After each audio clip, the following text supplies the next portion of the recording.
one note of substance before we launch the first panel, and that is that the title of our conference, the English language version anyway, Power from the North, is not an original one. There is nothing new under the sun. In 1985, then former Premier, Liberal Premier Robert Bourassa, who was running again for the office of Premier, published a book whose English title was Power from the North. This was an election year text. And the book argues, there's Monsieur Bourassa on the left. That book argues for another great phase of hydroelectric development in the province to follow the first completed phase of the James Bay project along the La Grande River, but this time not simply to meet domestic needs of Quebecers, but to produce surplus electricity for export, primarily to the Northeast states, to power, as he put it in his book, quote, the New York City subway system or the runway lights of Boston's Logan International Airport, end quote. And this was part and parcel of Bourassa's career-long vision as economist, politician, to strengthen French Quebecers' society and culture by economic development, by economic nationalism, rather than by pursuing political sovereignty, i.e. by breaking away from Canada. As his chief of staff, John Paracella, has written, and Mr. Paracella will be speaking to us at lunch, happily, quote, Bourassa always believed that real independence for Quebec was its economic strength, end quote. Just 2 years ago, a second book appeared with the same title by Montreal-born historical geographer Caroline Desbiens, you can see the image on the right, who wanted to be here and sends her regrets, but she was otherwise engaged. But her Power from the North is a very strong critique of Bourassa's James Bay project, his so-called projet du siècle, his project of the century. For Desbiens, even as French Quebecers were coming into their own as political and economic players in the province during Quebec's so-called quiet revolution, la Révolution tranquille, they were, quote, themselves treating northern Aboriginal lands as a colony of the South, end quote, and justifying that colonial project with rhetoric about pioneering and heroic conquest. I provide this little book report to give credit where credit is due. Second, to make clear that large-scale energy development in Quebec with an eye towards exports has a history that is at least a generation old. Third, to make clear that large-scale energy development in Quebec has long been shadowed by controversy, and that includes controversy on this side of the Canadian border, concerns that large-scale imports, for example, affects New England's own ability to produce renewables of its own, the road not taken, concern over the flooding of Cree lands, most recently Northern Pass, etc. And finally, why my book report? As there is plenty to debate in the matter of power from the North, I want to encourage you, our participants, to engage in our conversation today. Okay? Yes, we are honored to have the support of governments and corporations, but the purpose of our conference here on a university campus is not to advocate for a particular point of view, let alone to encourage further electricity imports from Quebec. Our purpose is to provide a classroom of sorts where we all might learn from the experience of others, to provide a forum to frankly debate the causes, the costs, and the consequences of bringing power from the North. And toward this end, each panelist will have but 8 minutes to make introductory remarks. If they are good and obedient in staying within these limits, we may allow an additional few minutes for panelists to respond to each other's comments, and then we will open the floor to your comments and questions, as, after all, a number of you many of you have fascinating resumes and life experiences and could just as well be up here at the table. So please let your thoughts be heard today. There will be 2 microphones floating during the Q&A period. When you speak, I will ask that you stand and identify yourself. And cognizant of the fact that the subject of energy is remarkably complicated and interdisciplinary, I would ask that we try to avoid speaking in tongues, if you will. Try to speak in an English language that we can all understand, if possible. There is no need for lengthy speaker introductions, as professional bios are in the program. They're organized alphabetically. We'll proceed in the order on the agenda. Louise McCarren is former chair of Vermont's Public Service Board. Richard Janda is professor with McGill University's Faculty of Law. And I think Ghislain Picard. Bienvenue, messieurs. I am very glad to see you. And Ghislain Picard, Richard Janda and I have been preparing to riff on the native experience in Quebec here, but happy to have Ghislain do it instead. Ghislain Picard is chief of the Assembly of First Nations of Quebec and Labrador. So, Louise, the floor is yours.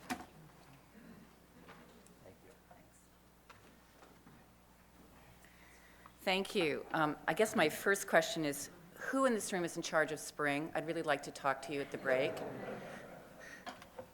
because it's cold out there. I was chair of the Public Service Board from 1981 to 1987, and then I went back and I was the Commissioner of Public Service for a short period of time. I want to make 3 points. I want to just briefly discuss the context in the 1980s, the creation of the relationship with Hydro-Quebec, and then moving forward. And the context, I think the big picture issue is, nothing's changed. It's all the same. The issues are the same. The people are the same. Some of us are just a lot older than others of us, right, Steve? And so I really don't think the issues have changed. And I would juxtapose that next to telecom, where frankly, that's a world of ones and zeros. And that world has changed dramatically. But the world of energy and electricity, I really think the issues remain the same. So the context of the 1980s, electricity prices, other than the nuclear plants, were tied to fuel. So as fuel prices were very volatile, so were electric prices. We had heavy dependence at that time on electricity. Remember the Golden Medallion home? I'm sure you don't, but we had a very high penetration of electric heat, baseboard heat. We had vertically integrated utilities. We had multiple rate cases. We had interest rates where the Fed discount rate was high in the double digits. So it was a very tough time in the 80s. And we also had a phenomenally inefficient rate design, which, oh, by the way, we still do. So that's kind of the background. And so we were at the board literally getting rate cases before we could finish one, we'd get another one. So it was a really difficult time.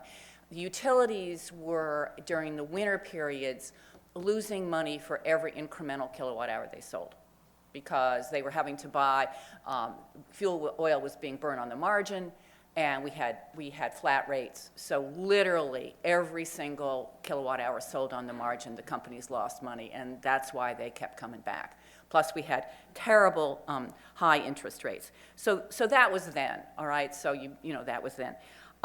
How did this relationship get created? Well, Dick Snelling was elected in 1980 with a commitment to a well-managed state government. And he understood the causes of increasing electrical prices. He did. He understood what it was, and he had a vision that was, let's look north. And he believed very strongly that we could forge a relationship with Quebec, which at that time was developing its hydropower. His vision went way, way beyond electricity. It went to cultural ties and other business ties.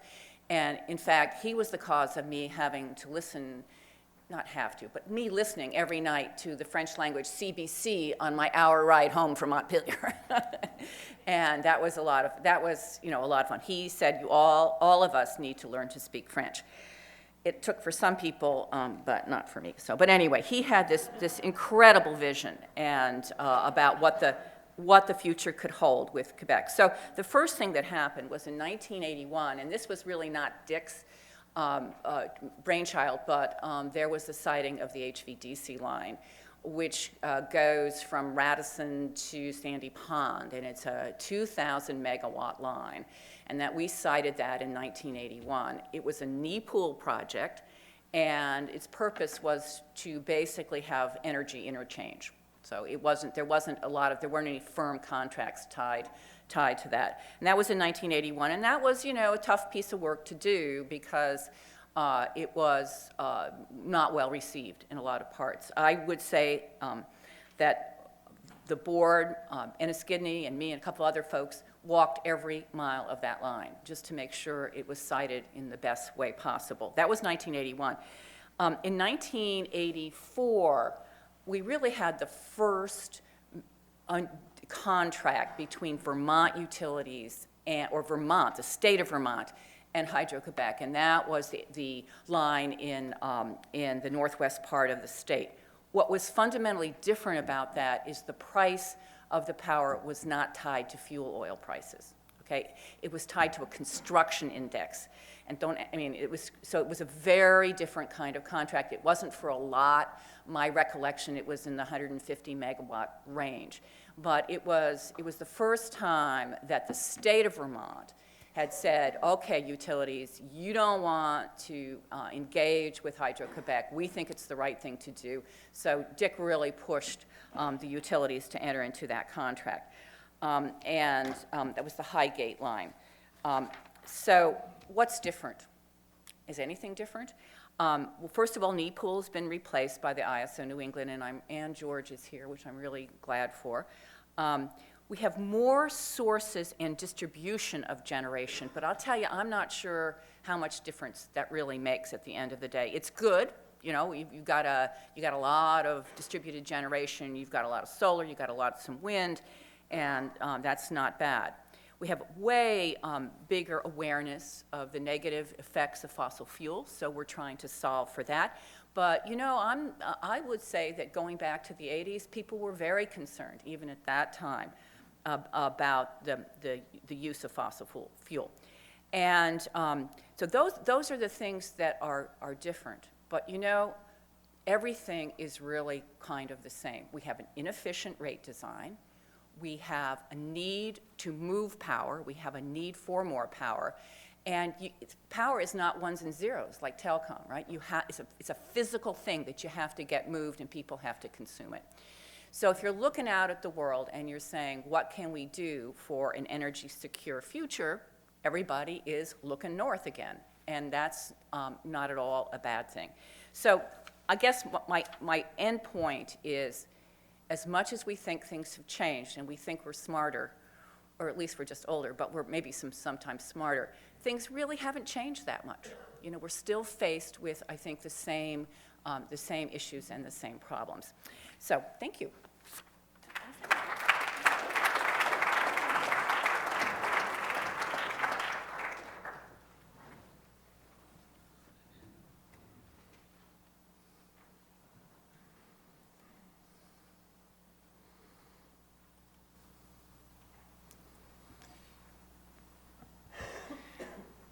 So thank you to David and to Richard and the organizers of this wonderful event. It's always a pleasure to come down from the north to Vermont. I guess I have to take a little bit of blame for spring since, northern weather affects you, but let's just say this is one of the weird features of climate change, that it's not a unidirectional phenomenon. So we might expect some of this as we go through the effects of fossil fuel.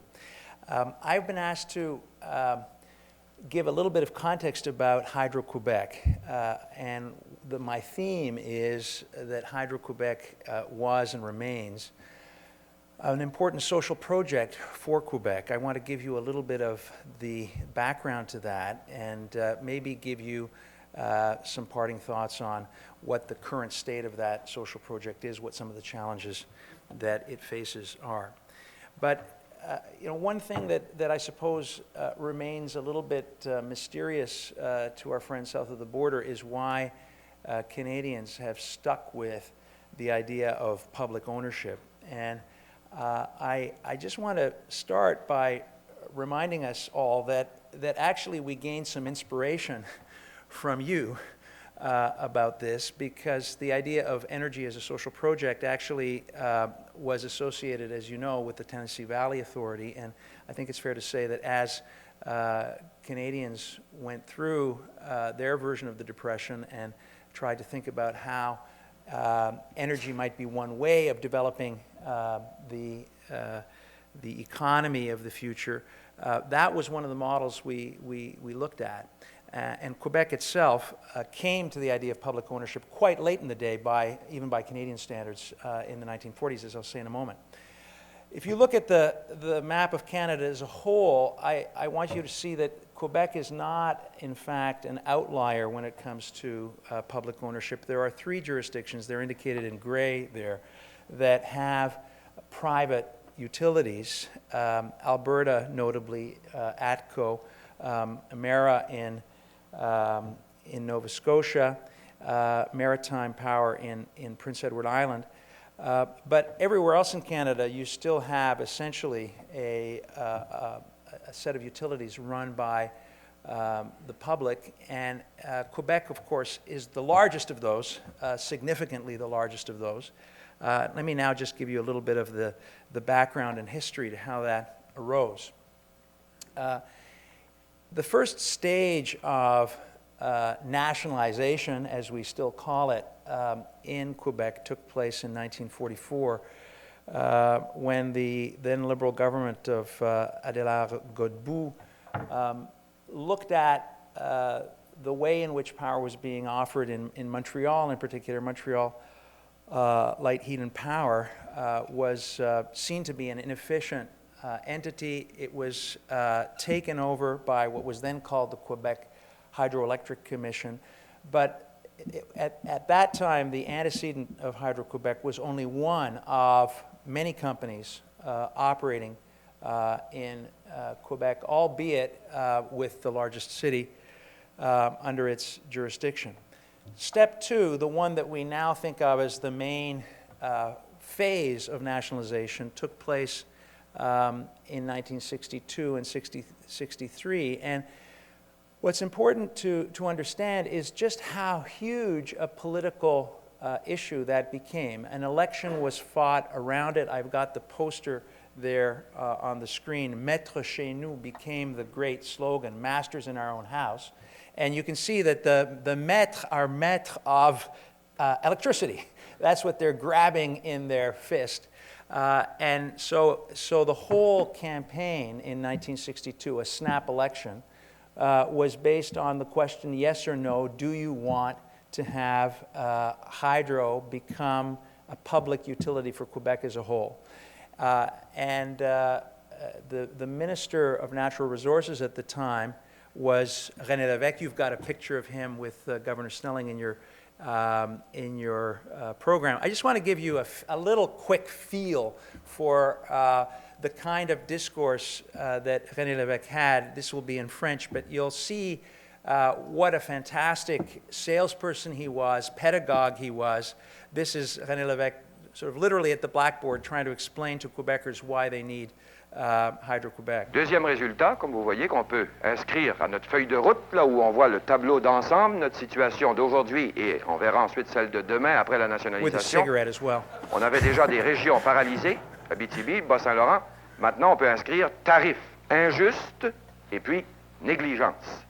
Mais ça, c'est encore rien. That gives you just a bit of a flavor. But he simply went through, step by step, the argument as to why nationalization had to take place, and the mandate was clear, and it happened. And I should emphasize that, you know, this was not a kind of nationalization process that one saw in some parts of Latin America where from one day to the next the shares were taken over. There was an offer put on the table.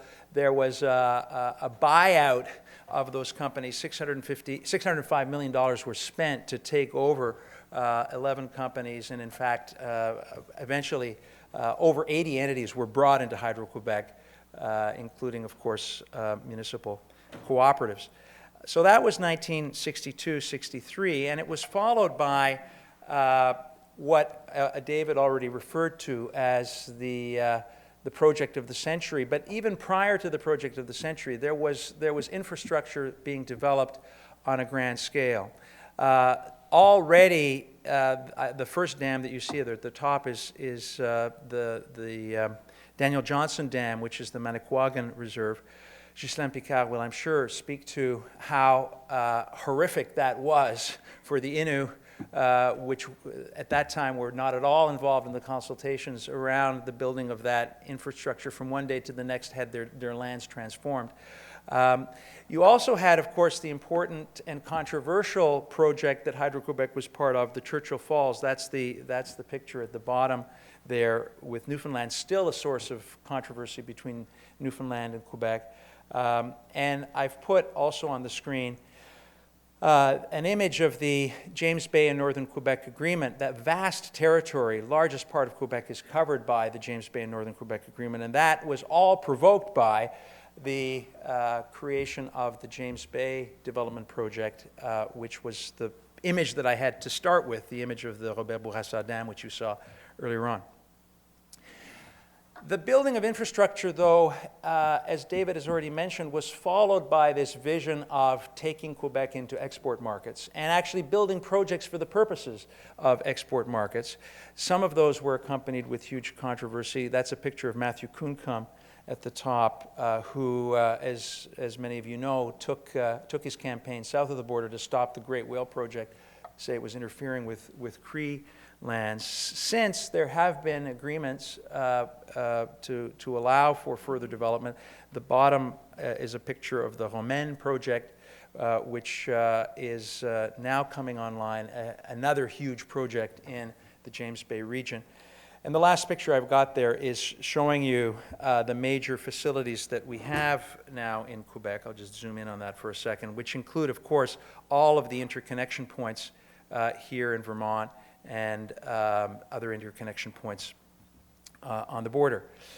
So that was the phase that I think has brought us to today, the idea of building Hydro-Quebec as an export engine. I just want to emphasize a couple of points about its legal framework. The first is that, of course, 100% of the shares are held by the Quebec government, but since 1981, Hydro-Quebec has also been obliged to declare dividends. Actually, the Quebec government sets those dividends. There are constraints upon them. They can't affect the capitalization, the debt-equity ratio of Hydro-Quebec. And there have been years where the dividend has been small. But this year, as I'll show you in a moment, was a record year for dividends from Hydro-Quebec. Quebec, of course, names the CEO, the chair, the board, and it can also issue directives to Hydro-Quebec as to policies that it has to follow. Hydro-Quebec is principally, therefore, seen as an engine of economic growth for Quebec. And I mentioned its dividends. This is from the annual report of this year, $2.5 billion dividend declared this year for the Quebec government. To put that into perspective, the second largest public entity in Quebec is the liquor monopoly, the Société des Alcools. And there have been years where the liquor monopoly has outperformed Hydro-Quebec, actually, as far as dividends are concerned. This year, the SAQ gave overall about $2 billion of revenues to the Quebec government, so slightly less than Hydro-Quebec.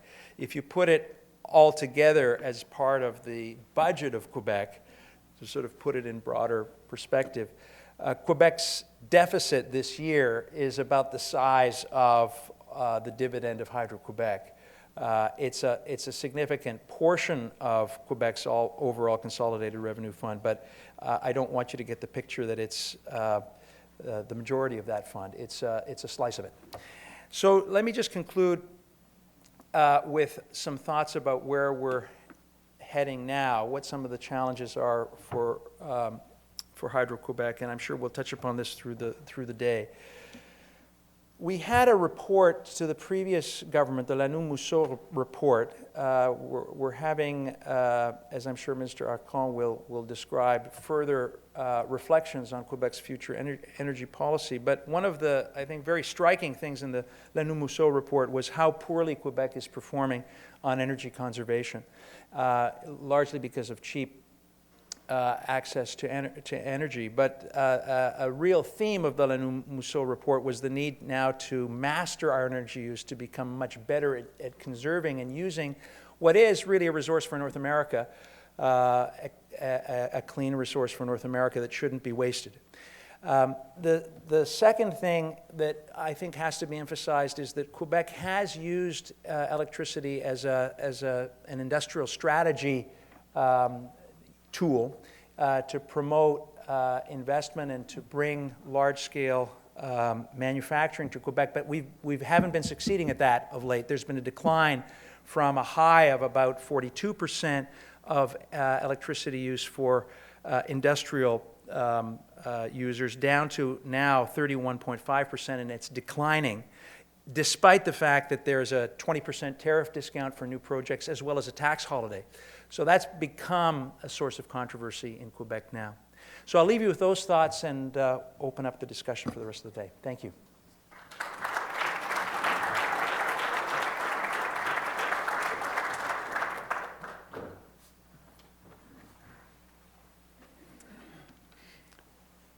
Next and last. Queers get non to meet chip, it's behored no. Nishkamata Chigan Norde, what's Jojen? Wunjen was cut to behored go. Just a few words in my native language, which is the Eno language, just to pay respect to the traditional occupants of these lands. Must have been a shared interest between the Abenaki and the Mohawks, the Iroquois. And I was hoping that 8 minutes would be based on Indian time. This way I would be able to expand it. It's difficult in 8 minutes to make the case of 500 years of history. My community is called Pessamit. It's roughly about 5 hours east of Quebec City, along the St. Lawrence. 4,000 people, 65% of which still speak the native language, which is becoming even more rare nowadays across Canada. But luckily, the native language is very vibrant, alive, and well in Quebec, in many of our communities. My second language is French, and my third language is English, which I've learned over the years through my experiences.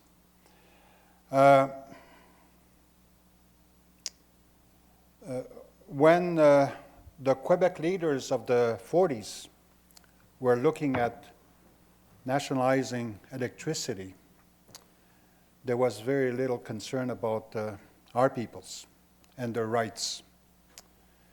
Today, many of our peoples would say that still applies in 2015. And I think there are different arguments that support that, obviously. My community, we spoke about Manicouagan earlier, the more recent project in La Romaine, further east. But we could speak about an even smaller project, which started in the early 50s, just near my community, Pessamit. The river is called Bersimis. It's two centrals, two two stations.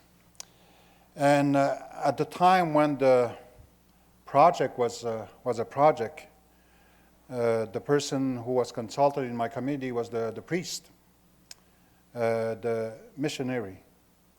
And his response was, yes, it's going to be good for my people. It's going to provide them with jobs, which obviously didn't happen, but the project went ahead anyways. And to me, it really, I guess, this very little story of my community is a reflection how the situation has evolved over the last 75 years.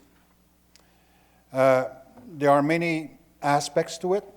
Obviously, the historical one, which cannot be avoided or ignored, but also the more legal context and the political one, of course.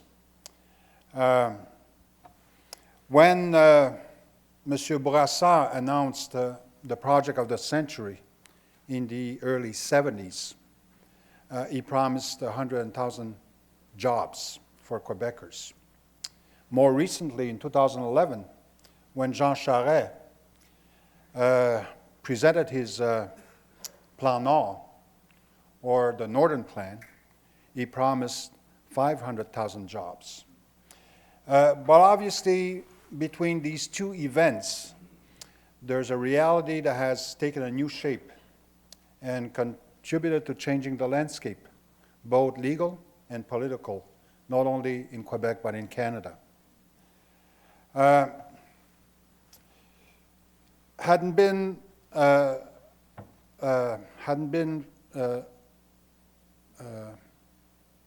If it hadn't been for the Cree Nation and the Inuit in the early 70s, the project of the century, the James Bay hydroelectric development, would have gone ahead without any obstacles. The Cree decided that they couldn't let bulldozers do what they were trying to do at the time, so they called for an injunction on the project.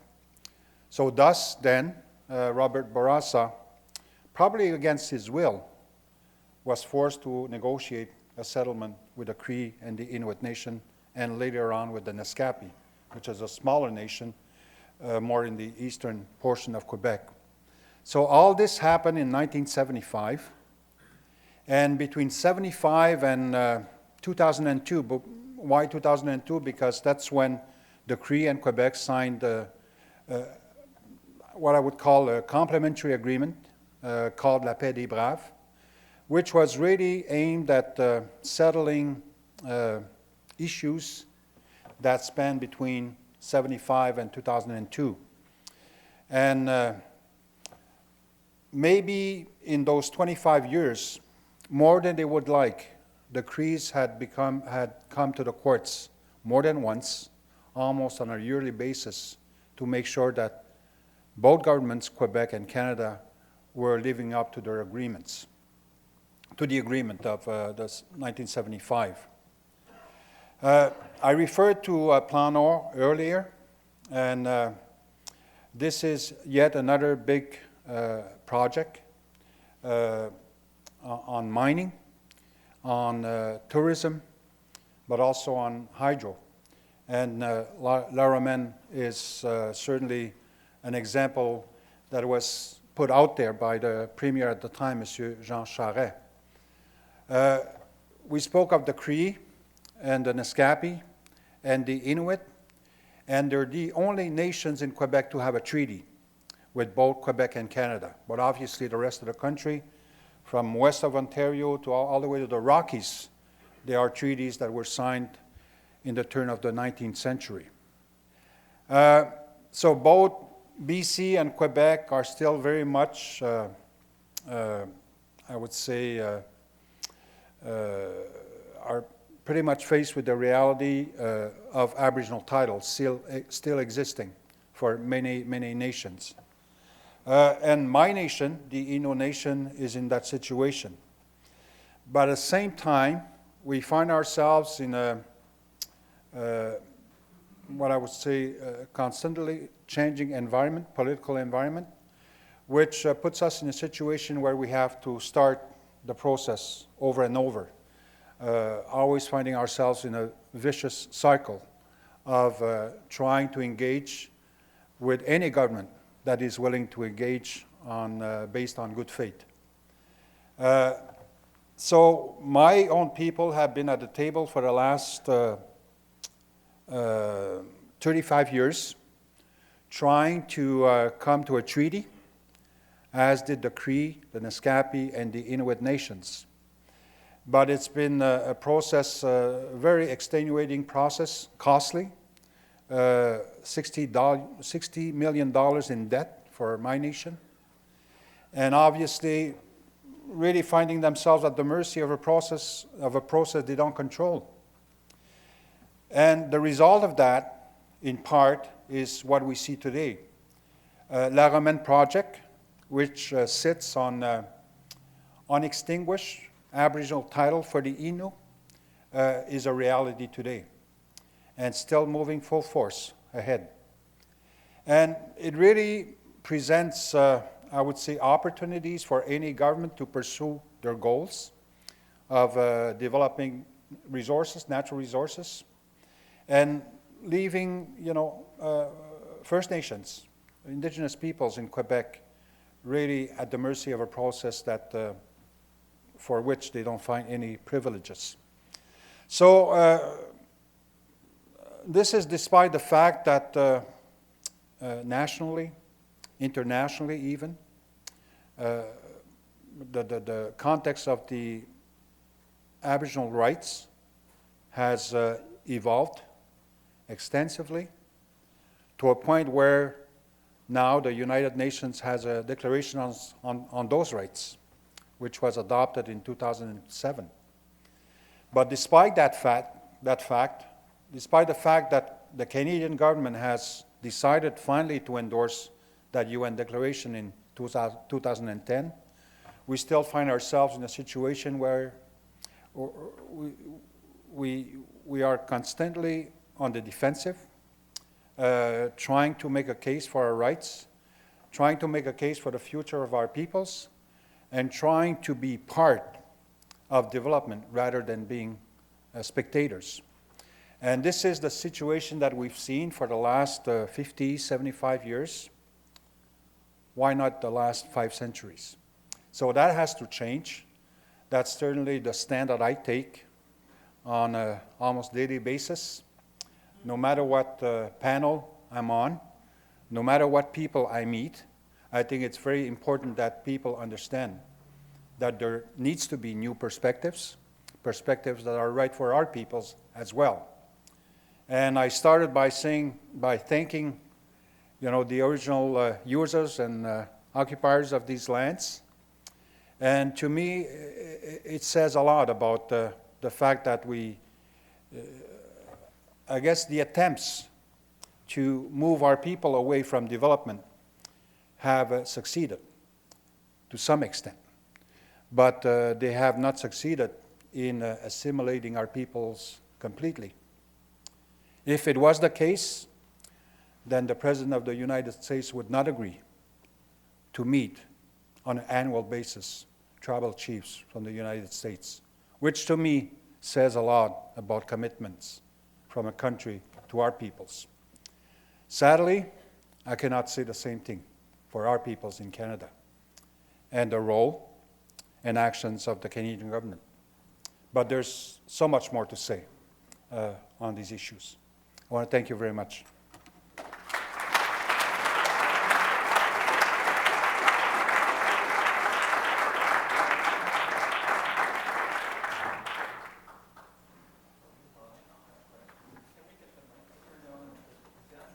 Push the little button. Am I live now? Okay.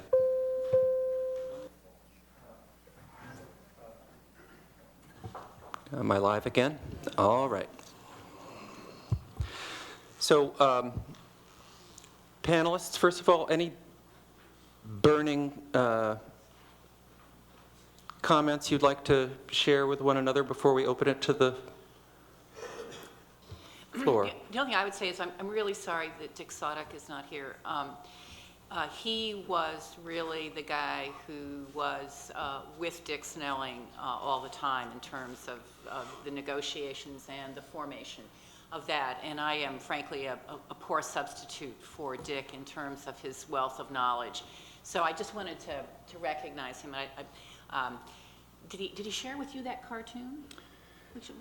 No, those were clippings in Bailey Hub Library that Good. Richard dug up for us. Fabulous. Anyway, I'm sorry that he's not here. And the only other thing I wanted to say when Anne is here, please ask her why the 2,000 megawatt intertie has never carried more than 1,400 megawatts. Sorry, Anne. Anne, where are you? No, Anne George. Okay, all right. So we won't put you on the spot right now, but I guess Louise is preparing you for the She's known future. for a long time. I was gonna Wonderful. have her. Okay, and any other comments, Richard or Ghislain? Okay, wonderful. So where are our microphone holders? We've got a student over here, and Dan is over here. And just put your hand up if you'd like to make a comment or a question. Monsieur, oui. And if you could stand and identify yourself before speaking, that would be wonderful. Avec le microphone, s'il vous plaît. Okay. Voilà. My name is François. I'm only speaking as a Canadian or Quebec resident, actually. I have one question.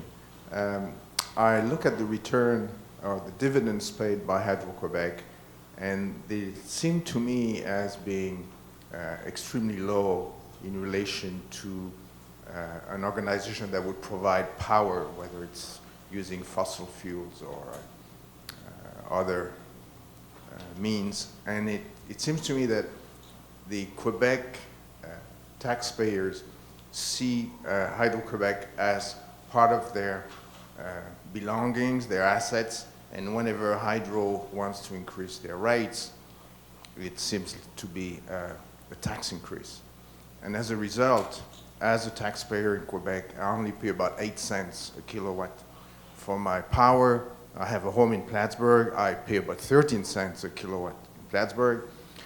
And it seems to me that the rates that Hydro charges are not competitive in terms, what I mean is that they're too low.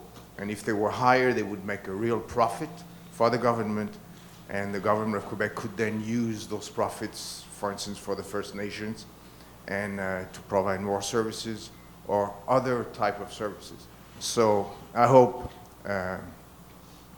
the power that is transmitted to New England is going to be at the right level so that Hydro makes a right profit, and also Hydro increases its rates to domestic Quebec consumers. That's just my point. Just a quick comment on that. I think there's a lot of wisdom to what you've said. Of course, Hydro-Quebec doesn't, as you know, doesn't set the rates on its own. There's the Régie de l'énergie, which Hydro comes before to try to increase its rates. And of course, Hydro has been trying to increase its rates, but it's become a matter of, it's kind of a political football. Hydro-Quebec is viewed, as you rightly say, as a kind of cushion, for the population of Quebec against energy price increases. And so anytime Hydro tries to increase its rates, it becomes a matter of considerable controversy. Indeed, the minister, I don't know if he'll talk about it today, but recently found himself with that hot potato and commenting negatively about Hydro-Quebec seeking to increase its rates.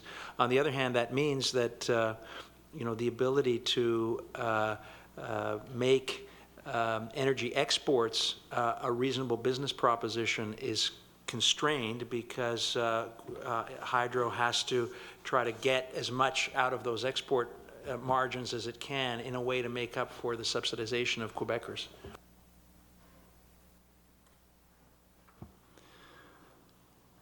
Other questions?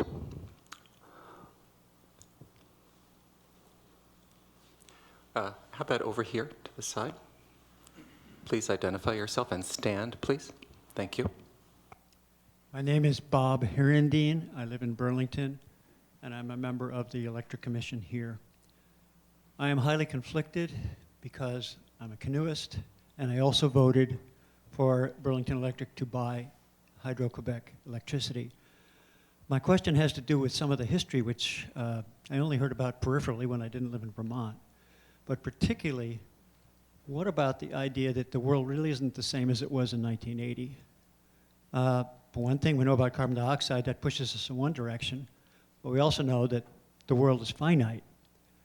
There are a number of rivers in Quebec. I don't have data on how many are gone, or I should say modified. When I lived in Norway, they had a term there called, what do we do with the last rivers? They had very few there that were still running. In addition, I remember the questions about different goals for us and for Native Canadians. So my question is really to Mr. Picard. What are the goals of the Innu and in relation to ours? Are they the same? Thank you very much for your question, and it's, I would say at the outset, it's really a question and a situation that can contribute to divisions within our own community. And the division reflects exactly where we stand, politically speaking, where we say we cannot completely say no to development, but we have to measure what development we speak of. And we have to measure the potential damages of development, whether it be hydro, mining, forestry, even tourism. And in order for that to happen, we have to have a voice.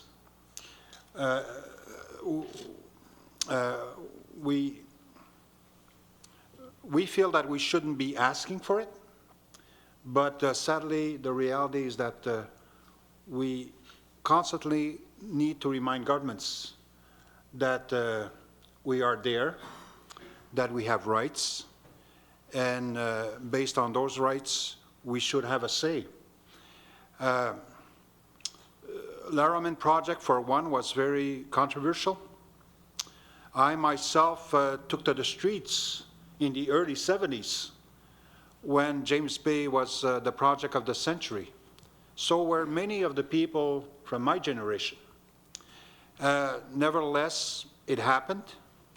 The settlement was negotiated with the Cree Nation. And I don't think anybody will dispute the fact that Quebec, can certainly be called a leader in terms of the development of, renewable resources. But at the same time, and the question we don't hear often enough is, at what cost? And this is what really is part of a larger debate within our own nations. And we are certainly concerned about climate change. We see what's happening. I've heard this story, I think about 5 or 6 years ago. When you see a beaver swimming on its back, taking in some sun in the middle of January, then you got to be concerned. And this is really what our people are saying today. There's been too much change, and how much of that can we control?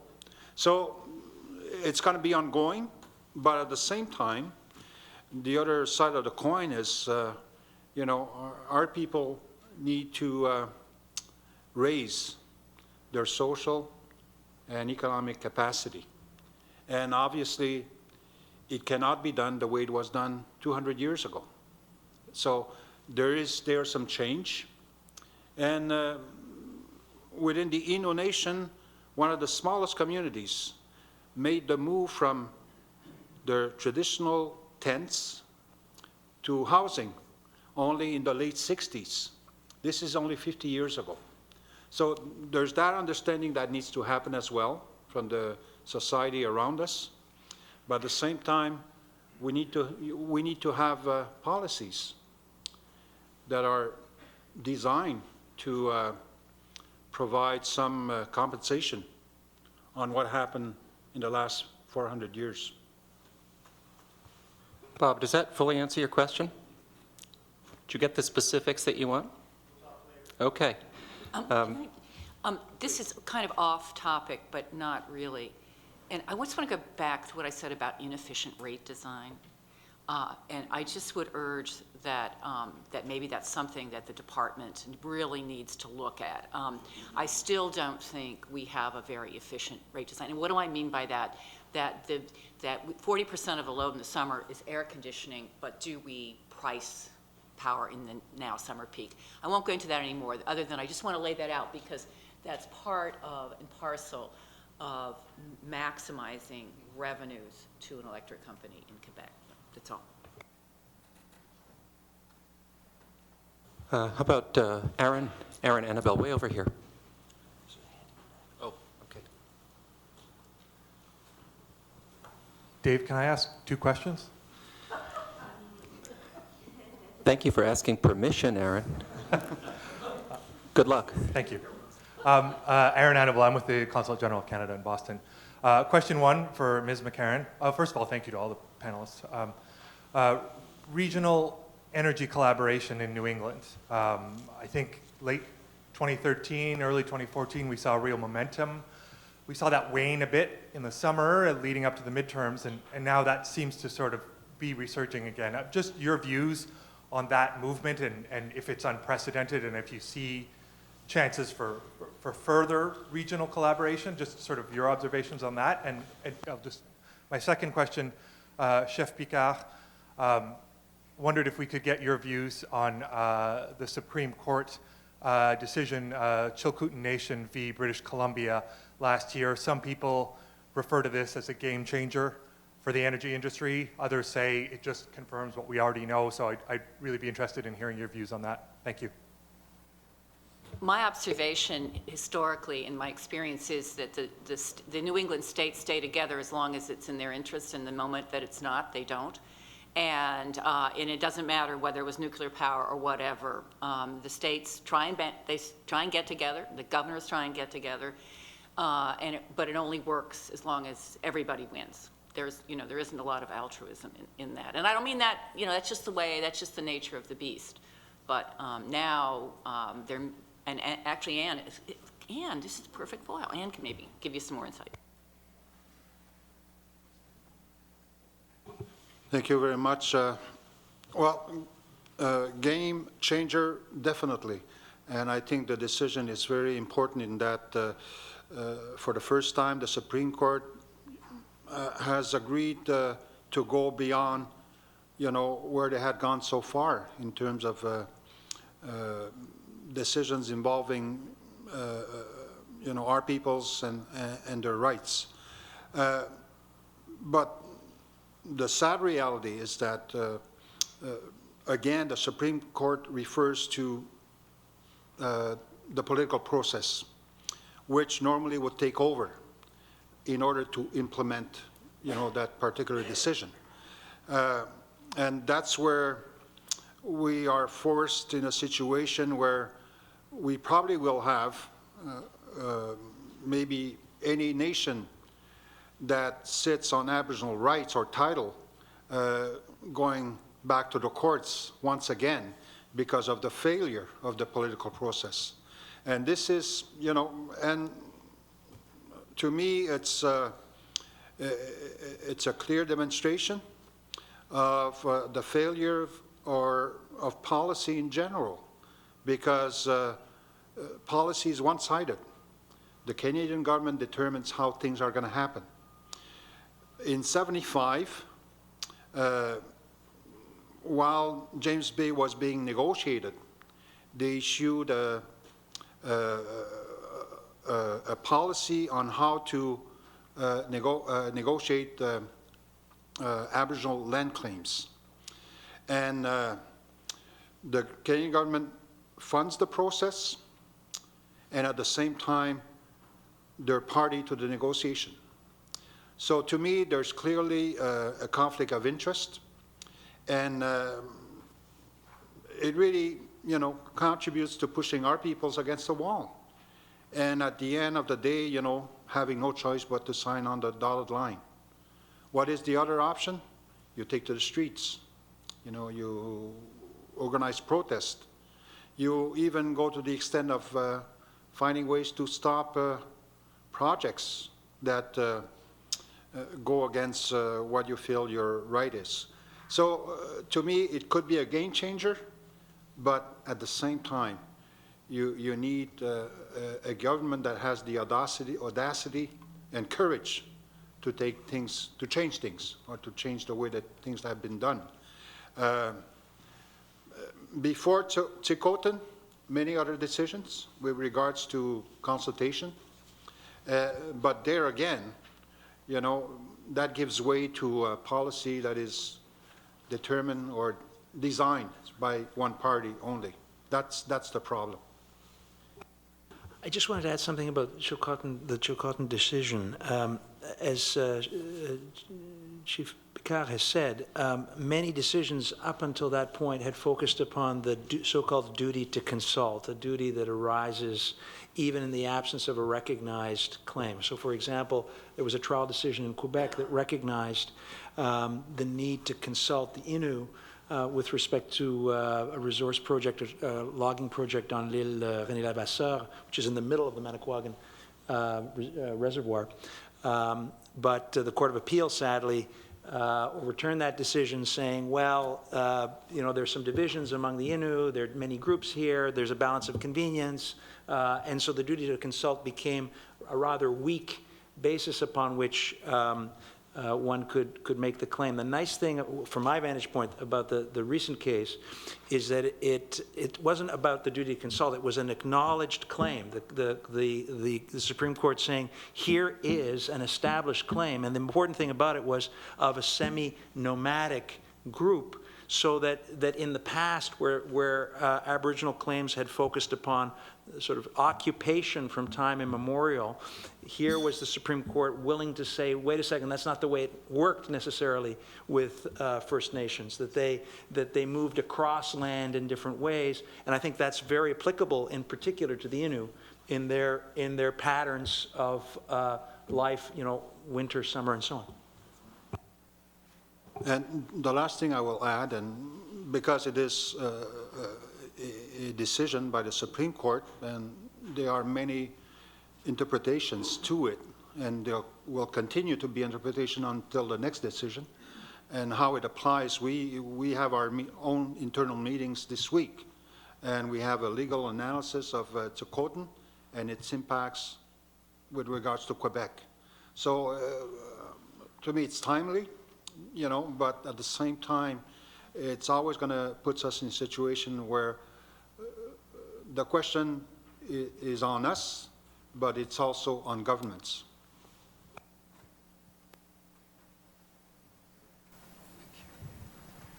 Ghislain Samak, Environment Sustainable Development, graduate program in the University of Montreal. Professor Janda, you mentioned the declining use of electricity in the industrial sector in Quebec. And we also know that Quebec has, at least Hydro-Quebec has some surplus, while it requests increases in rates in front of La Régie de l'Énergie.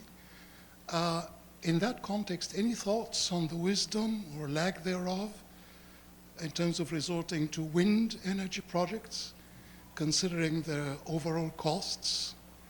And I would like your views on our thought experiment.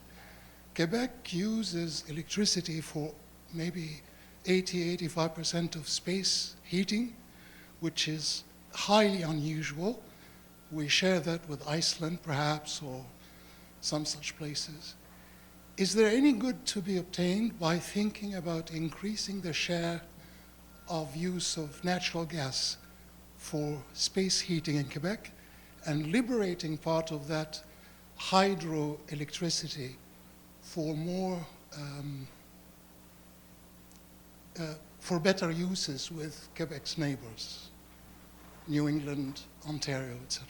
Thank you. Well, thank you for those questions. I will plead as a law professor at a law school to be a little bit out of my league when it comes to some of the technical dimensions of the question that you've asked.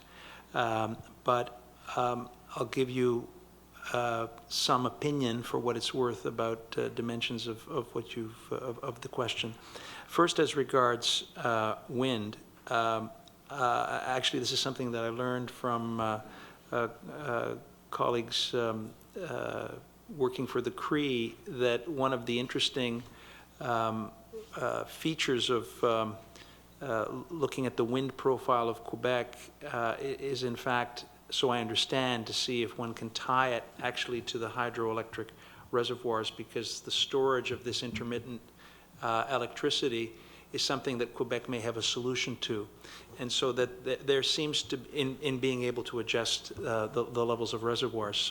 So again, beyond my technical expertise, but my understanding is that there, is a reasonable case for trying to connect wind power to hydroelectric power, although I do know about the controversies of the cost, and increasingly in the newspapers one is seeing editorial comment and other comment about how wind power is not paying its way. As far as natural gas is concerned, I will say this, which is almost an ideological point at this juncture, but I think it has to do with Quebec's position also on climate change and leading an initiative on a carbon market with California. I think that anything to limit Quebec's exposure to having fossil fuels as part of the portfolio is something that would make sense to me. And if Quebec can become better, in fact, at the conservation side of the equation, including what it's doing with space heaters, I agree with you that there's an insanity to how we're doing this. But that doesn't mean that we can't find better ways of even of using the hydroelectricity, I believe, for those purposes. So my own position, for what it's worth, is not, so to speak, to say let's open the door to much greater gas development. In fact, we went through that debate in Quebec, as you know, around fracking. Should we open ourselves up also to the development of our own gas resources? Quebec, rightly in my view, has said moratorium on this. We're not going ahead. The environmental consequences are too significant. And I kind of like the idea of a future of Quebec where we become, a leader in renewable energy, and we can even have, a transport network that is driven by clean power. That's it. Yeah, one sec. Did you have a comeback there? Go ahead. You have a microphone. Even if Quebec carbon emissions per capita is 1/2 that of Canada, I mean, I understand that Canada, as a polity, has obligations internationally in terms of reducing carbon emissions. But if Quebec has an intensity of 1/2 the average Canadian, are we still obligated to do anything possible to reduce the carbon intensity of the Quebec economy when it is in fact 1/2 per capita that of Canada? Well, I think you may be talking past each other just a bit here. Okay. The issue of electric baseboard heating in Quebec and its 85% penetration poses a real potential to buy efficiency in that sector, and then either by an investment from the states, you invest in conservation, you free up more hydropower, and that is something that is absolutely not new. I mean, that issue was on the table in the 80s. So kind of, right? So that's not a new concept, but for sure, generally speaking, electric-based port heating is not particularly efficient, right? And there's probably a huge potential for energy efficiency. And can you buy it? Can you capture it? I would submit to you that it is possibly the most reckless use of electricity. Electricity said being that, the I didn't noblest say. form of energy there is. We degrade it into heat, which is the ultimate degraded form of energy in the universe.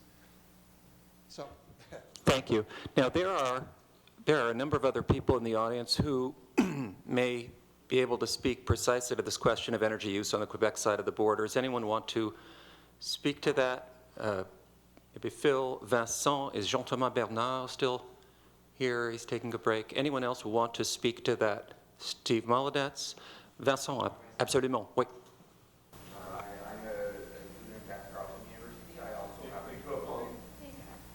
I'm a master's degree student at Carleton University. I also happen to be an energy conservation professional, so I can answer, sir here from University of Montreal.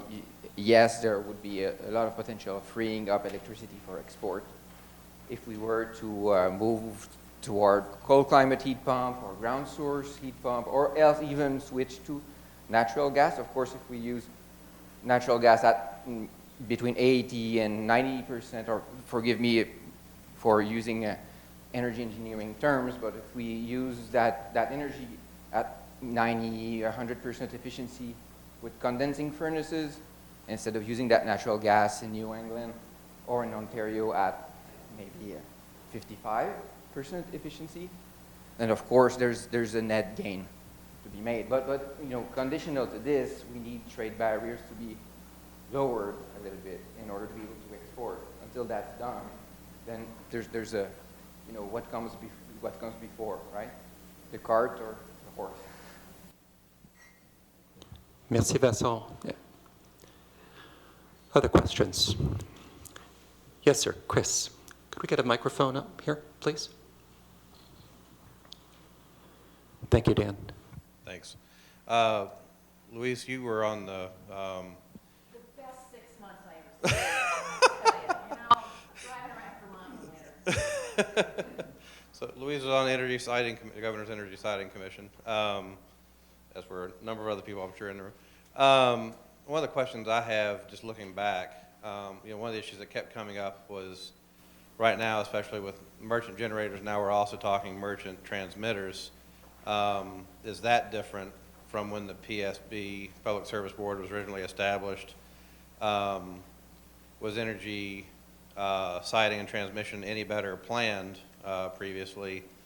And then I guess the other big question is, if you're willing to share your perspective, does the Public Service Board actually have the tools, whether it's, or are they coming from the right position in the current regulatory environment to make the decisions about the public good? And I'm thinking here about the precedents the decisions they've made in the past. But I know whenever the chair and others have seemed to testify, they say, if you want us to do something differently, give us the legislation to do it.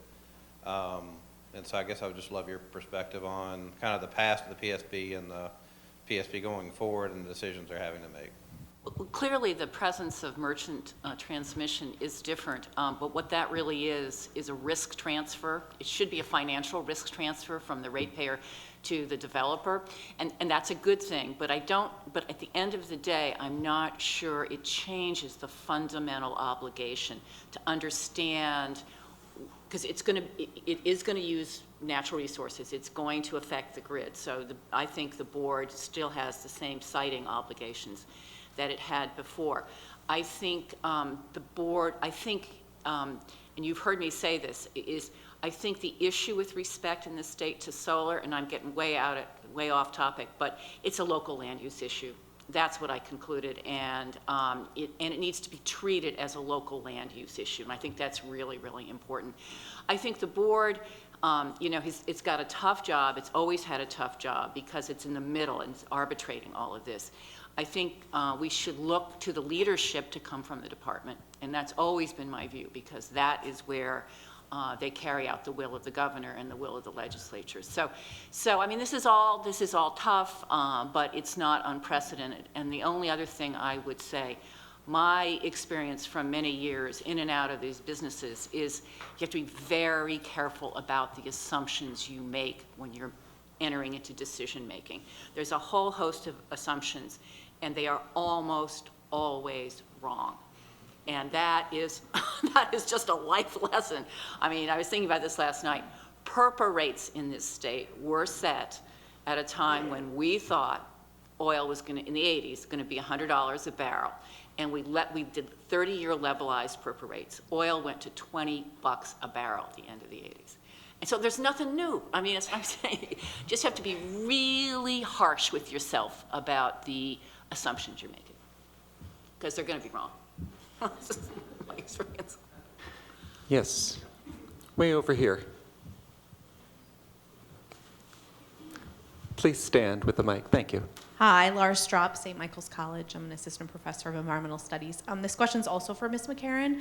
I'm interested in those power lines, the transmission lines that come down from Canada. Can you talk about, in the 70s and 80s, kind of the mindset of, I guess, the Public Service Board for the transmission lines? Was power supposed to go both ways when Vermont Yes. Yankee was cranking? And what does the state see as that relationship now and in the future? Well, you'd have to ask someone about the current relationship, but in the HVDC line, which is the 2,000 megawatt line, that was envisioned to be, and it has operated as transmitting power both ways, because Quebec was a heavy winter peaking system, New England was a heavy summer peaking system, and that's what it was designed for. And it was a knee pool project, and I won't, unless somebody wants to talk about it at the break, go into the nuances of knee pool.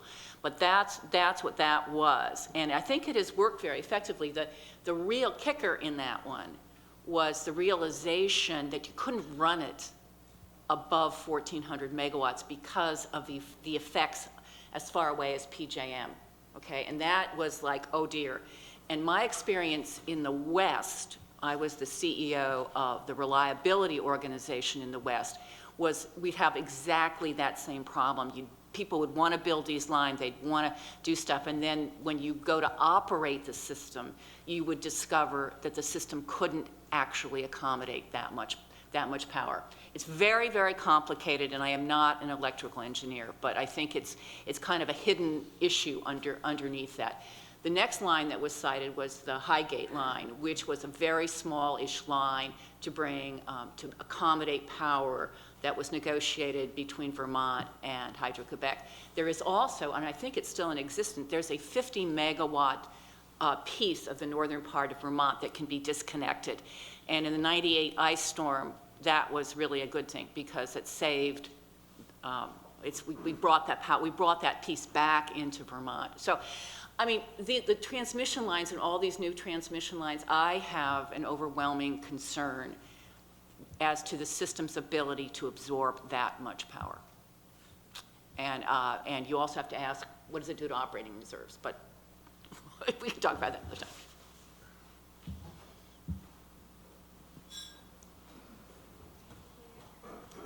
And then we'll go to you. Thank you. Laura Massell, Community College of Vermont. My question is for Chef Picard. Thank you. You mentioned a consistent and a ever-present need to be called to the table in discussions regarding land and activities in your nation. What do you think the major reason that you need to keep on insisting a place at the table is? In other words, do you think the government at this point is fearful, the most fearful about your people saying no to development, or the level of compensation that would be required?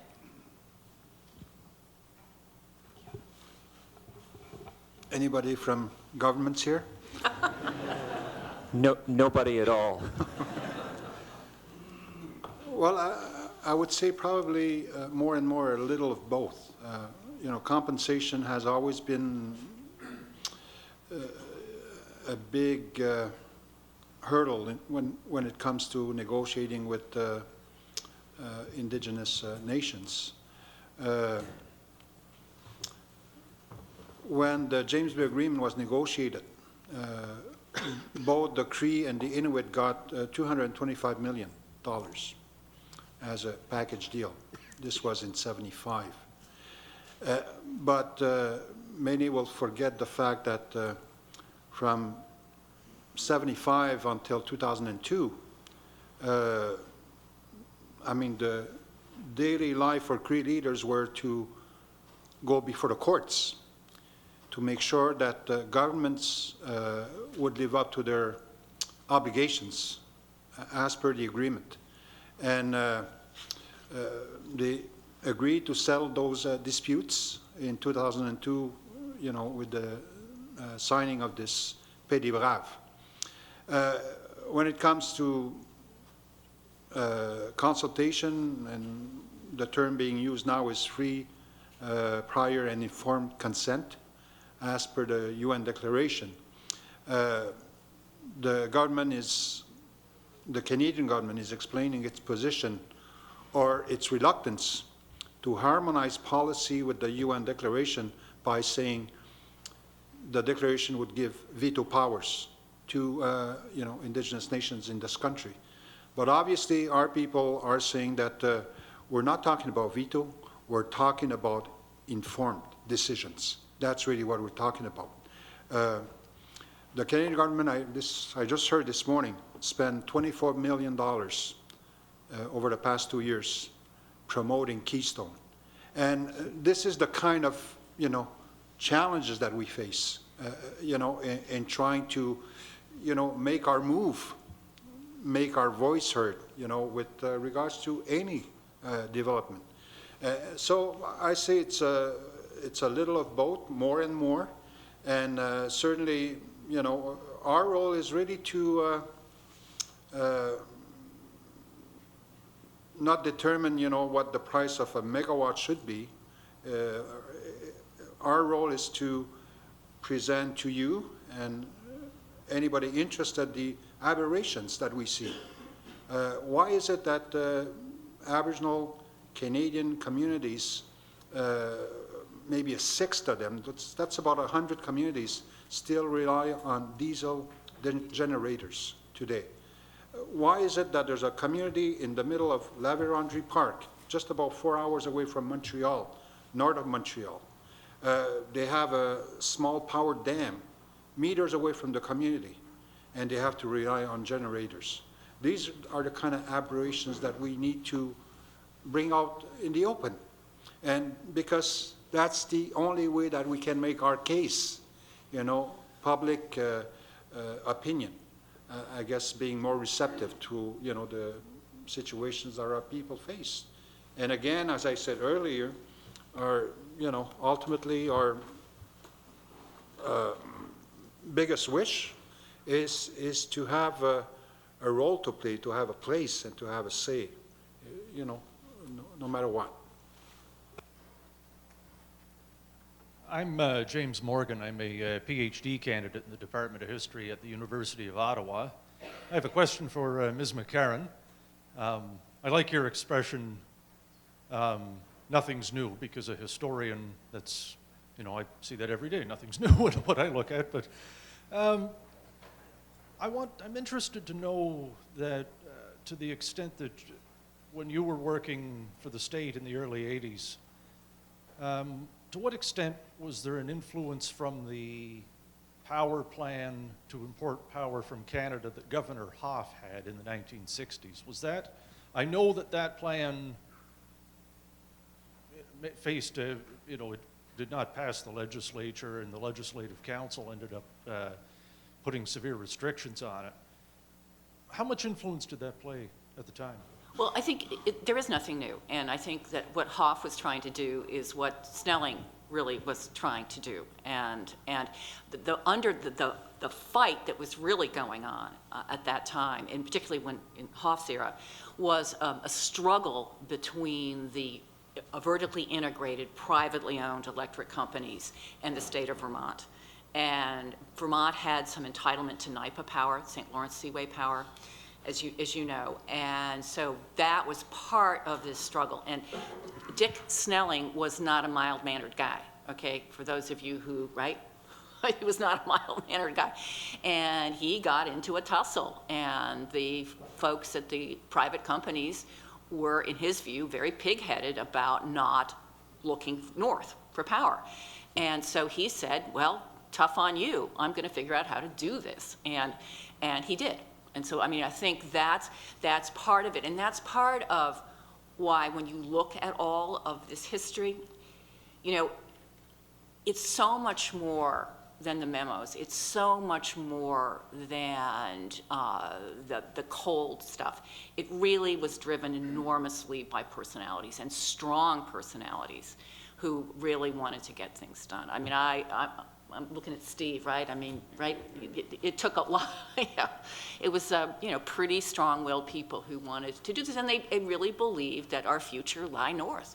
I mean, Dick Snelling really thought that Vermont could forge a very close relationship with the province of Quebec and make it very unusual. And you know, so. And just to be sure, Louise, correct me if I'm wrong, but Hoff's plan was in a sense more ambitious in that he intended to establish a public entity to import Churchill Falls power. Correct.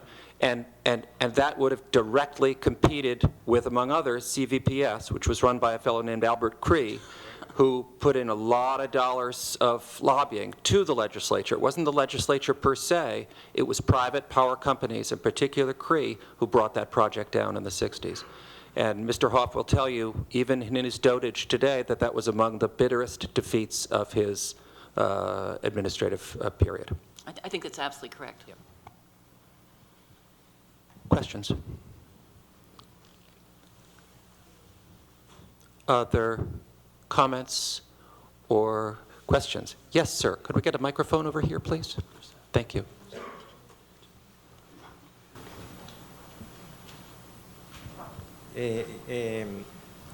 My name is Jesus. I'm from Colombia, but I'm doing a PhD in Montreal in École Polytechnique. It's just a comment about what you mentioned with respect to the utilization of the interconnector of the tie lines. For reliability reasons, sometimes it is not used at full capacity because in case of some event, there may be some slack capacity. Another reason why probably it's not used at 100% capacity is for bottlenecks in other parts of the transmission network. So that probably what we can conclude about that is that it's possible to transfer more power, but for technical reasons, it's not possible at this moment. Okay.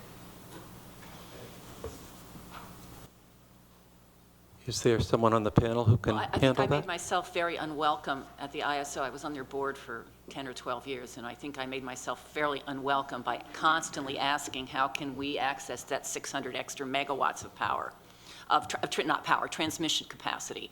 And the answer always was, it's too expensive, and if you fix the problem in PJM, you create a problem someplace else. And again, I'm not an electrical engineer, but I know enough about power supply because I did that for 8 years. But it's a really important question to ask, and because it's 600 megawatts of transfer capability, and if you could figure out how to access it on the cheap, that would be a good thing. So. Thank you. Is there a question over here? Yes, ma'am. Hi, my name is Eve Vogel, and I'm from UMass Amherst. Before I was in New England, I used to live in Oregon, and I did my dissertation project on the Columbia River. And it strikes me that the Columbia River is more like Hydro-Quebec than anywhere else in the United States.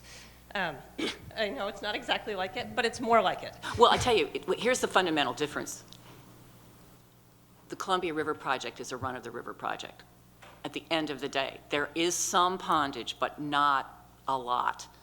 Hydro-Quebec has massive pondage, and that is the fundamental difference. There's a huge, as you know, international treaty on how that river, the Columbia River, is managed, but having dealt with this issue quite a bit, I think that's fundamentally what's different? So I'd love to talk more about that. I just want to say that institutionally, I still think there's some similarities. Absolutely, that on the you have institution. that you have a major federal public power generator that's really thinking about regional economic development. It's exporting surplus for profit. What I appreciate about the Northwest and energy conservation conversations there is that the problems with hydropower are very much part of the conversation. And moving here to New England, I was very struck that when I talk to people here about energy policy, at least in southern New England, where I live in Massachusetts, I know at the higher levels people are talking about this, but just among, like I was just at a Massachusetts activist conference, and I asked people working on energy conservation, what are the implications for hydro, either the pump storage station near me, which has major impacts on the Connecticut River, or else Hydro-Quebec. And they said, no one's ever asked this before. I mean, literally, no one had ever asked this before to these, energy conservation activists in Massachusetts. So the first thing I want to just comment on is, I think it's great just to have this conversation we're having at this conference today and bring these issues together because they really are interlinked. And the second thing I just want to say is I really appreciate your presence here. Because, again, in the Northwest, I just learned that Native issues are absolutely fundamental to managing the Columbia River and access to resources, and they are part of the governance system. Native tribes in the Northwest are absolutely part of the governance system of the energy system in the Northwest. And it seems to me that in New England, somehow we need to internalize the fact that increasingly much of our power will be coming from Hydro-Quebec, not just in Vermont, but in Massachusetts and in Connecticut and Rhode Island, and we need to bring these issues into our own conversations and hopefully our governance. Thank you very much, Eve. Thank you. Yes, sir.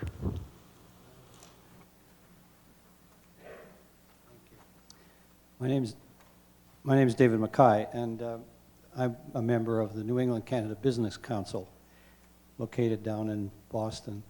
And I just wanted to comment that last November, and I was part of organizing this, there was a large convention or conference at the Seaport Hotel that tried to lay out all the issues across New England from the point of view of natural gas, hydropower, all the transmission issues, wind and solar, and also all of those that oppose any of it.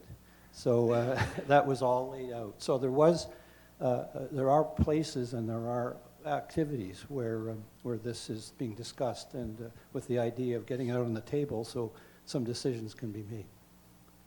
The other thing I wanted to ask, coming from Manitoba and growing up in Winnipeg, I wondered if Manitoba Hydro is a better model, or a model of in terms of its export of power for 50, 100 years, as far as I know, down into Minnesota and North Dakota, is more similar to Hydro-Quebec's situation here.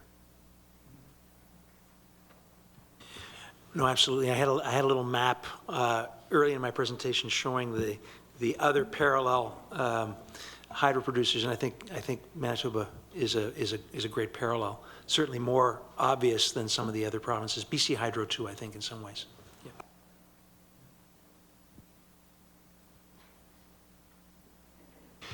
Yes, Glenn, way back in the corner. Mr. McCrae.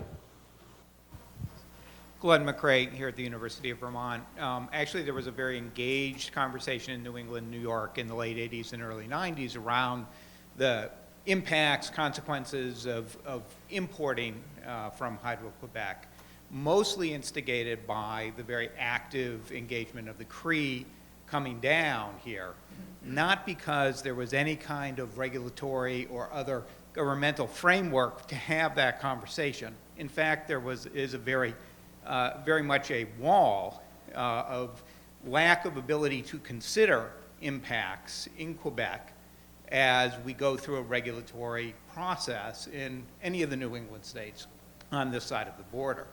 So one of the issues has always been there's an ability for us to export our concerns or responsibilities in terms of power production and use of power, by engaging power from north of the border. And one of the things that has not changed, I think, is that whole idea that we can, in fact, export the problems of power production associated with that, cultural, social, economic, as well as environmental. Thank you. Well, the Vermont Public Service Board, when it considered, and I hope I don't get this wrong, and someone keep me honest about this, a big subsequent contract in the early 90s actually said that as part of the approval process that the Vermont Public Service Board would consider those issues.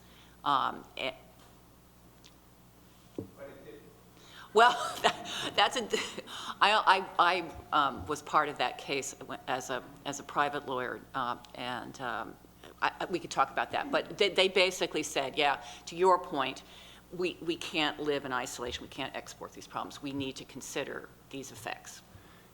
Now, whether they actually did or not. Glenn, do you want to make another comment there? Or you have already? They didn't, is what I heard. Okay. Others? Yes, Tom. And then afterwards, we'll go to the gentleman on the far right.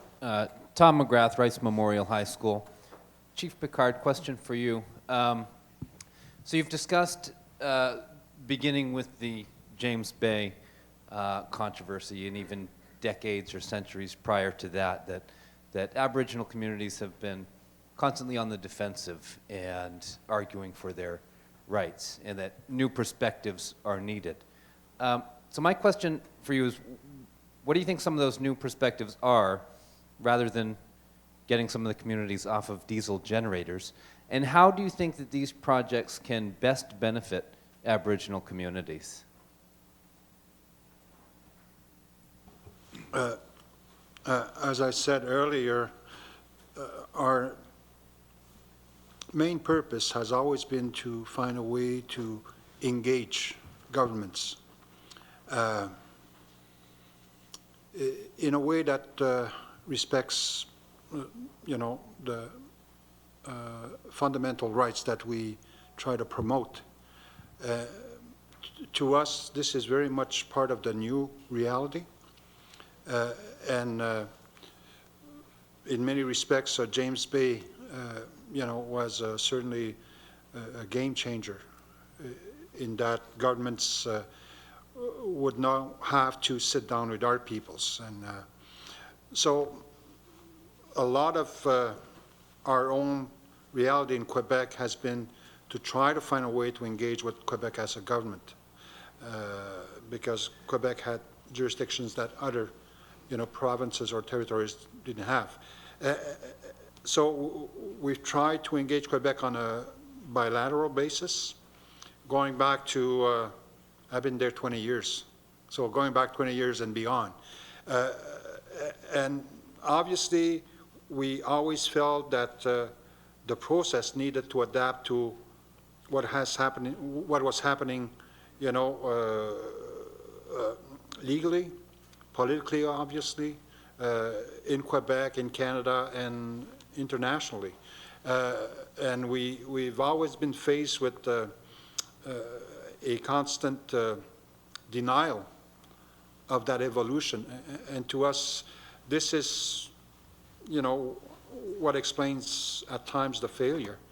But when I look at our side of the table, we have 10 different nations in Quebec, which include the Cree and the Naskapi, the signatories of the 75 agreements. And, beyond our diversity, we managed to agree on 4 key items going back to 2012, which we feel could be very much, the agenda to try to, in a way, to have governments meet us halfway. One is obviously the protection of the environment, very key, very important. The other one is, our role in co-management, in the co-management of projects or exploitation of natural resources. The third one has to do with consultation. How do we go about it? What are the principles or the overarching principles of consultation? And the last one is revenue sharing. And I think it goes back to a comment earlier in the session. And to us, this is also the new, this has to be the new agenda in light of, you know, what we've seen. So Coton is certainly one example, and there are many others. But again, it goes back to, you know, what are the winning conditions for all parties? You know, and to us, we have, you know, from the Aboriginal perspective, we say that we have a lot of catching up to do, you know, socially and economically, just on that, you know, based on the Human Development Index, our people are so far behind. And there's, you know, the demographics at play here as well, you know, where our population is the reversed pyramid, if you will. May I just add, and I'd be very interested in Chief Picard's observations on this as well. It seems to me that different First Nations and Aboriginal communities have different levels of bargaining power in Quebec, and that, in fact, there's been something of a divide and conquer approach taken, in particular to the Innu, but to the Algonquin as well, and other Aboriginal communities in Quebec. The Cree have managed through the Grand Council of the Cree, and the Inuit have managed through their, although there have been different difficulties within the Inuit population, but have managed nevertheless to produce a kind of common approach to these issues. And that's meant that when it came to East Main, for example, the Cree were directly involved in the environmental evaluation process. They were directly involved in figuring out the construction methodologies and so on. They're very much at the table. And that's a good model in some ways. I mean, even it can be improved upon, but at least it's a good starting point. The problem for the other communities has been that even getting them around the table there hasn't been a strong incentive for the Quebec government to do so, because it's also been allowing those communities at some times to fight among themselves. And as I mentioned a little bit earlier, the Quebec Court of Appeal in one of its decisions notes this and puts it into its discussion of the balance of convenience. I mean, I think that's a horrific outcome for the province. We should be being proactive in facilitating, you know, a common approach, and Chief Picard has been one of the leaders in trying to produce that. But I think it's something that we have to acknowledge is an issue also facing Aboriginal peoples. Yes, sir. Good morning. I wanted to first of all thank you for setting up this session in a way that allows this collaboration back and forth and the ease of asking this question. So I have a question that I've had a tremendous amount of frustration trying to answer. And I suspect everyone in this room has the same question, so let me put it out there to you. But first, let me set the table. I work for Novus Engineering. My name is Tony Janda, and I'm a geologist by training. Prior to that, I served 4 years in the New Hampshire Department of Environmental Services as the director of the Waste Management Division. So in those 4 years that I sat at DES, I had a number of public hearings where people would come and oppose fossil fuel plants, whether it was their expansion or the ability to build one. And my frustration is, 10 years later, I now go to meetings where there are renewable energy projects on the table, and the very same people are at public hearings opposing these renewable energy projects. So my frustration in answering this question that I pose to you is, what event, other than the fact that beavers are swimming in January to absorb the sun, and I suspect those same beavers are probably frozen to death right now, but nonetheless, these events that we see very clearly in front of us with climate change, if that's not helping us all come together and support renewable energy projects, what event will? Is that directed to Chief Picard specifically?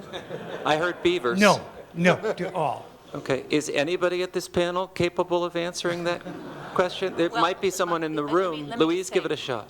I don't know. But having said that, let me just very briefly lay out the opposite concern, okay? If you've got $4 natural gas sitting out there, and you got $44 oil, and let's say you're wrong directionally by 50%, the reality is you create a price spread between the retail electric price and the production cost. And my experience is when you have that kind of spread, so you take $4 gas, you run it through an efficient turbine, you get 3-cent electricity. And the point I'm going to make is that you get that kind of huge spread. It's unsustainable.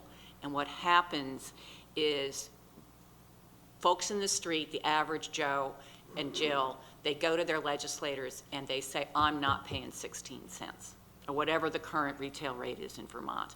And yes, you've heard me say this before. Linda's smiling because she's heard me say this before. I really think it's true. So you got my point to you is you got the opposite dynamic happening, okay? It's just the opposite. And, you know, there's the carbon taxes on the table, all of that, but you've got, you can't sustain that level of price spread over time, okay? Because you can't tell people they can't, you know, they can't change their fuel choice. Anyway, that's my 2 cents worth. And Linda, yes, Linda's heard it before. Richard, yeah. Just very quickly on that. I'll get myself further in a hole on gas and say that, you know, I know the studies that were done about the expansion of natural gas supply as a kind of transitional energy towards sustainable energy. I myself am very anxious about the glut of gas and what it's doing to impede a real transition away from fossil fuel. I think it may prove to be one of the horror stories of our times, that we actually ended up with a huge new supply of fossil fuel just at the time when we had to be getting off of it. And I'm thinking of Jared Diamond's book, Collapse. You know, if you think of the story of Easter Island, somebody did cut down that last tree, you know, that put the end to the possibility of sustaining people on that island. And I think we're starting to look a lot like that. It's the old story of the tragedy of the commons. We have time for one more question, and the lucky winner will be standing in the back of the room. Yes, sir?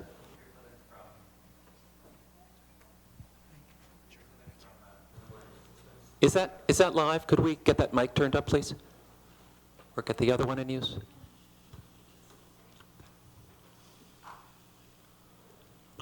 Hi, Peter Klibben from RES. We're a wind and solar developer based in Montreal, but globally. It's quite an interesting conversation about the juggernaut of Quebec renewable energy, combining wind and hydro baseload to balance large, volumetric exports for us. But it's really a more pointed question for Monsieur Picard, is that we've seen in other jurisdictions in Canada that Aboriginal communities are getting involved in the ownership of IPP projects, which for us as developers is a welcome partner.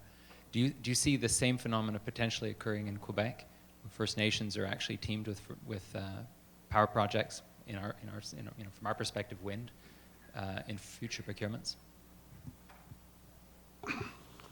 Well, obviously, maybe had the Crees been in the situation that we know today, they probably would have had, more say or even more input into, how James Bay was going to be developed. But nevertheless, I think from 75 to today, I think the Cree Nation is certainly, I would say,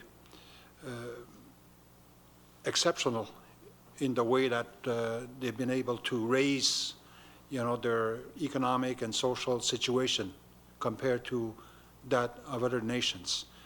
But this being said, and the reason why I say, maybe the Crees would have hoped to be in the situation that we have today is the other example that I want to refer to is the Mi'kmaq Nation from the Gaspésie Peninsula. And they're just partnering with different interests in a wind farm project of 150 megawatt. And these are the kind of, I guess, potentials that could see the day. Again, you know, there's a lot of work that can be done underground, and this is the kind of results that we have, you know, with the Mi'kmaq Nation. And I know there are other wind farm projects, you know, under study in different corners of Quebec, which involve, you know, our nations as well. And our hope would be to see more of that, more of that happen in the future, because again, you know, at the end of the day, it certainly would contribute to reducing that gap, you know, between our peoples and, you know, the majority. So we're hoping for that, sure. Thank you. So Louise, Richard, Ghislain, thank you for sharing your experience with us.